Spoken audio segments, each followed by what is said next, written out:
பார்க்க போகிறது வான் சிறப்பு.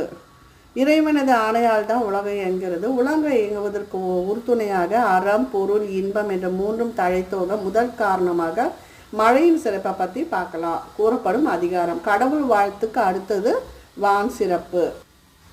வானின்று உலகம் வழங்கி வருதலால் தான் அமிர்தம் என்று உணர்த்தாற் பாற்று. வானின்று உலகம் வழங்கி வருதலால் தான் அமிர்தம் என்றுணராற் பாற்று. மழை பெய்ய உலகம் வாழ்ந்து வருதலால் மழையானது உலகத்து வாழும் உயிர்களுக்கு அமிர்தம் என்று உணரத்தக்கதாகும். மழை பெய்ய உலகம் வாழ்ந்து வருவதால் மழையானது உலகத்து வாழும் உயிர்களுக்கு அமிர்தம் என்று உணரத்தக்கதாகும் என்று பொருள்படுகிறது இந்த மழைக்கான குறள்.